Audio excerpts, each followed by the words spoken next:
barang-barang yang masuk ke Indonesia yang dijual oleh UMKM di platform media sosial atau di e-commerce juga kebanyakan itu adalah buatan China gitu kan.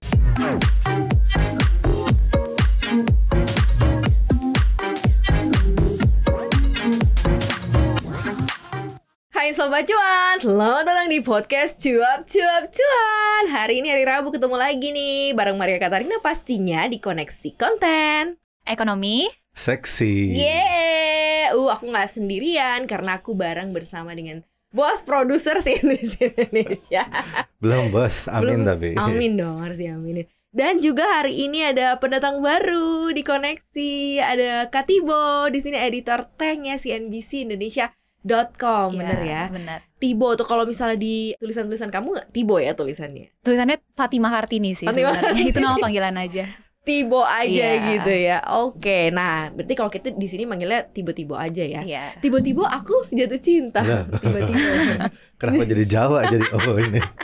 Aduh, hari ini kita bahas sesuatu yang viral dan rame banget gitu ya, karena ini menyangkut TikTok ya, karena Indonesia adalah terdaftar sebagai pengguna TikTok terbesar kedua gitu, yang lumayan besar banget. Kalau kita tuh masyarakat kita berapa jumlahnya, berapa juta sih? 200 jutaan ya? 200 juta, 270-an. TikTok di Indonesia tuh kayak 190-an Ya, kayaknya. 50%-annya lah ya. 50%-annya, jadi banyak banget.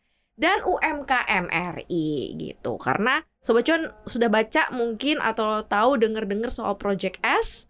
Nah, kita mau bahas ini, Project S yang konon katanya akan mengancam UMKM. So, karena udah ada editor teh di sini, mungkin kita kasih sedikit pengetahuan kali ya soal Project S. Ini apaan sih sebenarnya, Kak Tibo?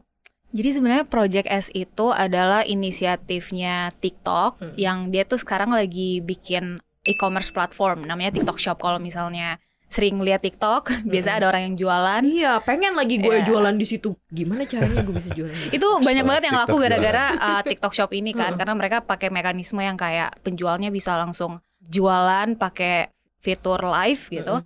Dan ini TikTok Project S ini adalah inisiatifnya mereka untuk bikin barang-barang yang diproduksi langsung sama TikToknya. Oke, Gitu. jadi mereka mau bikin e-commerce, citanya Iya. gitu. Mereka tuh udah punya TikTok Shop yang melibatkan masyarakat gitu yang mau jualan. Tapi kalau Project S ini specifically TikTok yang handle produk mereka sendiri, gitu. Dan sebenarnya emang udah running ya di beberapa negara nggak udah kayak di Inggris gitu. Tapi masih dalam tahap uji coba katanya. sih? Uji coba, berarti Iya. benar-benar belum diluncurin sebenarnya. Sebenarnya udah diluncurin tapi masih kayak terbatas di beberapa pengguna aja. Jadi kayak itu tuh sebenarnya TikTok tuh nggak pernah bilang secara gamblang kalau kita ngeluncurin Project S ini. Tapi netizen itu pada ngelamporin kok ini ada fitur baru yang namanya itu Trendy Beats. Jadi kalau misalnya kita tekan si Trendy Beats ini, kok ini kumpulan barang-barangnya terkurasi banget. Dan ini tuh barang-barang yang viral ditemuin di TikTok. Nah itu adalah Project S. Oh, I Gitu. see.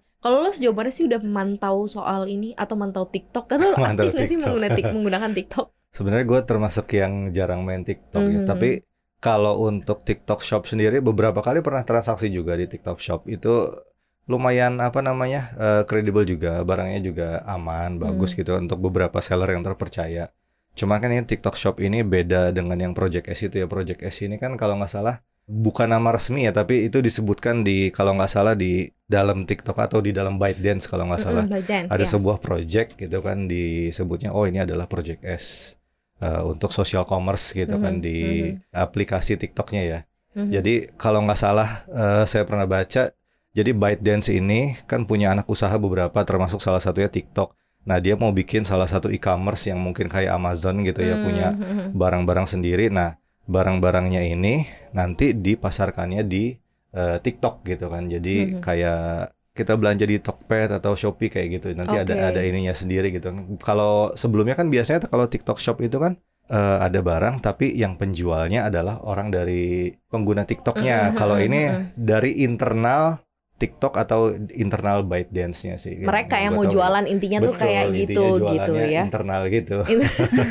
Mereka yang pengen jualan juga karena memang kalau ada jadi nggak sehat gitu. Iya, monopoli kayaknya. Karena mereka cuan. Karena mereka atau mungkin takutnya nih ada barang yang mereka kan berarti punya data nih. Misalnya paling laku apa gitu di satu negara, bisa jadi mereka produce dan mereka jual juga gitu kan. Sebenarnya ditakutin kayak gitu nggak sih? Iya benar. ada ketakutan kalau misalnya di berita-berita sekarang kan banyak yang bilang ini membunuh UMKM lokal. Terus habis itu kayak Kominfo sama Kemendak itu tuh udah buka suara semua kan sama kekhawatiran ini. Nah, menurut aku sih memang ada kecenderungan ketakutannya ke sana karena si TikTok ini kan raja algoritma ya. Dia kayak yang menciptakan algoritma media sosial. Bahkan dulu tuh sebelum ada tren dance itu diciptakan sama TikTok gitu kan. Jadi kekhawatirannya kalau misalnya dia sampai jadi penjual juga, dia akan memonopoli perputaran uang ini gitu. Dan bukan cuma dia ngumpulin tren-tren yang lagi viral di TikTok, dia juga bisa menciptakan tren itu sendiri gitu. Tapi sebenarnya secara data di media atau platform media sosial sekarang TikTok tuh di peringkat berapa sih? Kamu ada nggak sih datanya? Misalnya sebagai tujuan orang ke TikTok tuh ngapain? Apa memang cuman eksplorasi doang? Apakah memang niatnya untuk berjualan gitu, sehingga ini kayak dijadiin opsi nih si TikTok ini bahkan jadi pilihan gitu. Kalau misalnya data terakhir tuh dari Momentum Works, TikTok itu sekarang udah jadi platform nomor 1 bahkan kalau in terms of pertumbuhan pengguna sama durasi orang akses TikTok ya. Bener, dulu kan itu Instagram ya sama YouTube paling, kalau sekarang itu nomor 1-nya TikTok, apalagi Gen Z.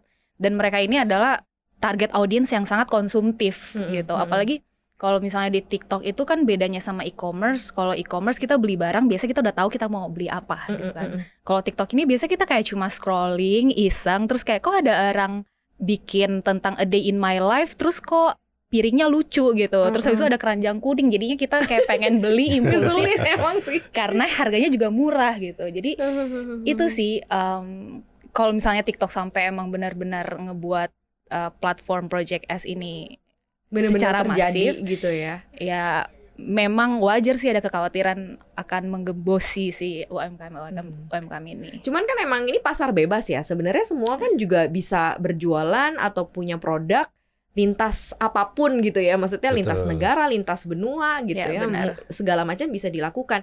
Yang harusnya kita jadi PR sebenarnya kita gimana caranya meningkatkan added value-nya si UMKM ini loh. Jadi daya saingnya lebih tingkatin nggak sih? Karena kan mungkin nggak sekarang tapi mungkin nanti tetap aja sama-sama juga gitu. Kalau menurut lo kayak gimana?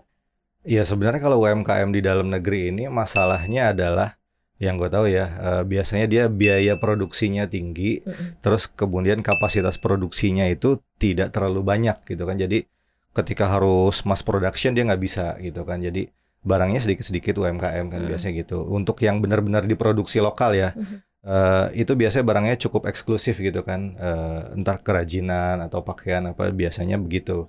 Nah yang masalah di Indonesia ini yang ditakutkan adalah UMKM, kalau nggak salah Pak Menteri juga bilang barang-barang yang masuk ke Indonesia yang dijual oleh UMKM di platform media sosial atau di e-commerce juga kebanyakan itu adalah buatan China gitu kan. Betul. Dengan biaya produksi dan jadi biaya. Jadi yang ada di TikTok Shop yang mereka jualan itu juga China produk. Iya, karena harganya gitu ya? murah-murah gitu kan, biaya produksi yang murah. Jadi daripada harus produksi sendiri capek gitu kan, dan mendingan impor barangnya murah terus dijual gitu.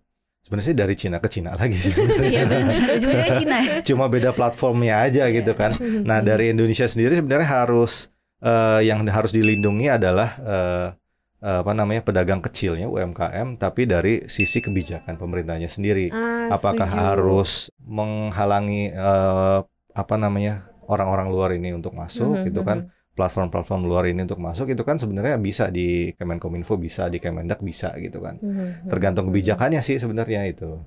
Kalau yang lo lihat gimana, Kak Tibo? Artinya kan sebenarnya kita banyak banget e-commerce gitu, tapi nggak banyak juga.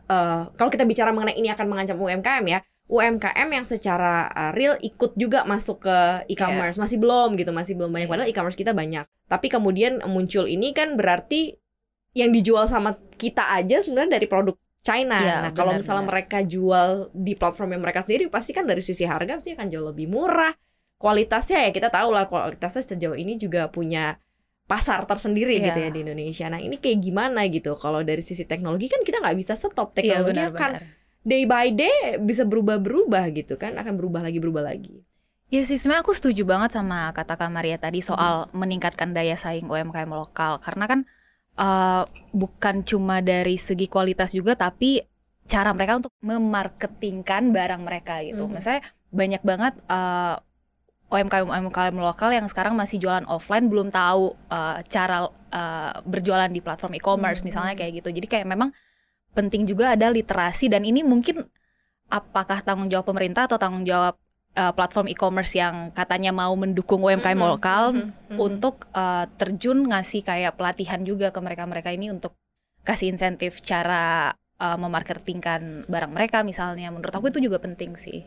Ketimbang kayak ngelarang-ngelarang perkembangan yang ada gitu kan. Tapi regulasi sih harusnya sih penting sih ya. Regulasi juga penting pasti. Kalau dari Kominfo sih sejauh ini kalau misalnya kita nanya gitu, ini gimana nih perkembangan social commerce, e-commerce, UMKM lokal, tuh jawabannya selalu masih kayak ini adalah program baru, misalnya kayak ini adalah tren baru yang kita harus kaji lagi gitu.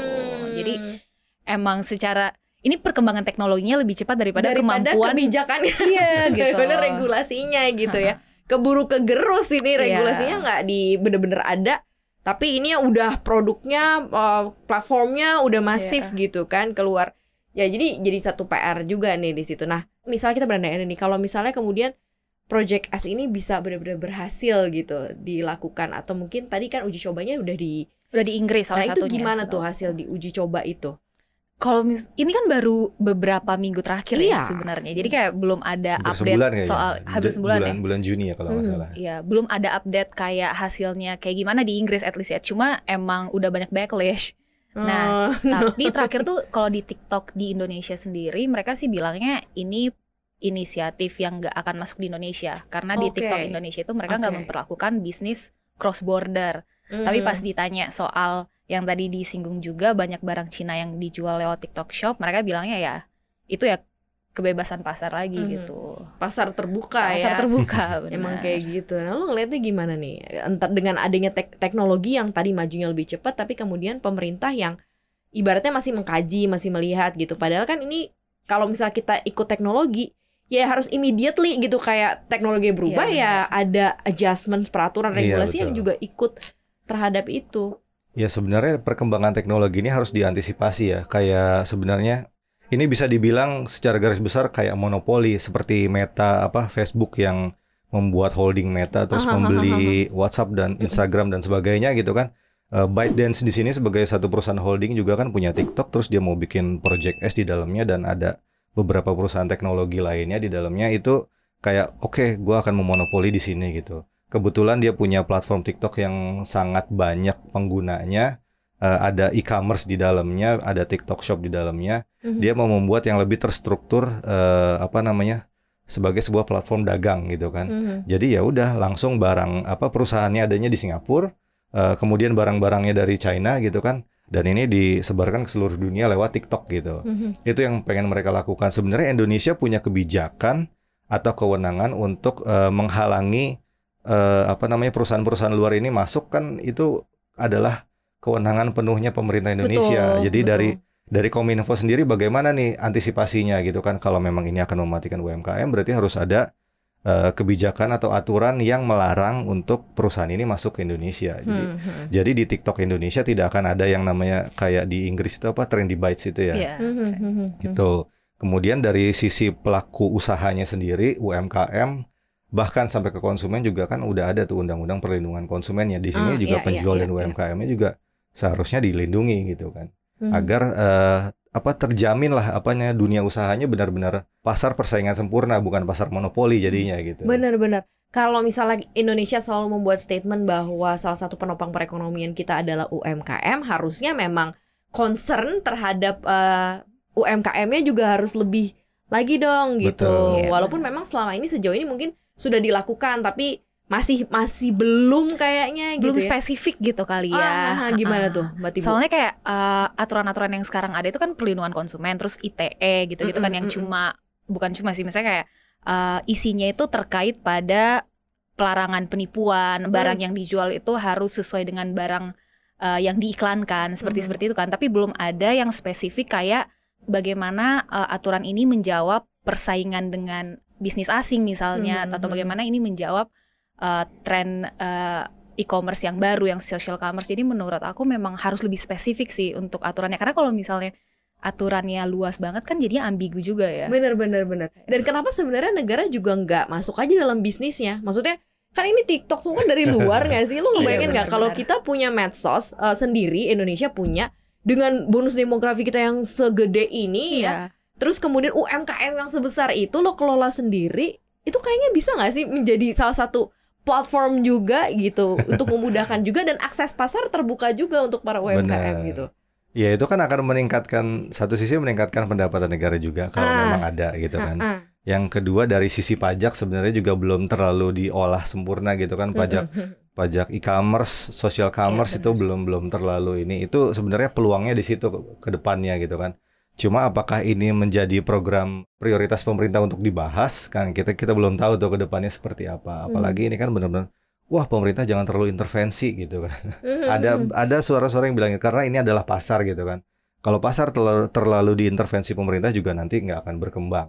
Makanya masuk ke bisnisnya, bersaing sama yang ada gitu ya nggak sih kan? Karena kita selalu menjadi pasar terbesar loh. Dari layanan-layanan luar. Karena Indonesia memang konsumtif dan pertumbuhan ekonomi Indonesia sendiri kan ditopangnya oleh konsumsi gitu kan. That's why kan, kalau balik lagi ya jangan sampai kita takut sama threats atau ancaman ya, karena ancaman tuh pasti akan selalu ada mau kayak gimana pun bentuknya. Ketika lu udah bagus, pasti ada yang lebih bagus lagi gitu. Lu udah murah, pasti akan ada yang lebih murah lagi, entah gimana gitu. Pasar tuh emang kayak gitu ya kan. Jadi ya udah emang seperti ini. Tapi kalau sejauh ini belum ada ya kalau Indonesia, jadi nggak usah khawatir nih berarti Mbak Tibo ya. Iya, sejauh ini sih belum ada, dan TikTok Indonesia sendiri udah benar-benar mastiin kalau misalnya mereka nggak akan meluncurkan inisiatif itu di sini gitu. Tapi kan kita selalu melihat perkembangan ke depannya belum tentu sesuai dengan apa yang dijanjikan gitu ya. Benar, kita keep update aja ya. Nanti mungkin di Cuap-Cuap Cuan kita ada series lagi yang kedua gitu ya, update perkembangannya. Tapi kita berharap jangan pernah menyerah. Mungkin Sobat Cuan yang saat ini lagi berusaha gitu ya, yang lini bisnisnya UMKM, tetap bersemangat gitu ya. Mungkin lebih melihat challenge ke depan, tantangannya seperti apa daripada mikirin ancamannya gitu ya. Jadi pasti ada pasarnya. Pasti ada pasarnya, tenang aja, don't worry ya. Jangan lupa untuk dengerin konten-konten podcast kita lainnya ya Sobat Cuan ya, di Apple Podcast, Google Podcast, Spotify, dan juga Anchor. Follow akun Instagram kita di @cuap_cuan dan subscribe YouTube channel kita di Cuap-Cuap Cuan. Like, share, dan juga komen ya. Thank you udah dengerin koneksi hari ini. Maria Katarina pamit. Tini Bohang pamit. Yes. Adam pamit. Bye-bye. Happy Cuan.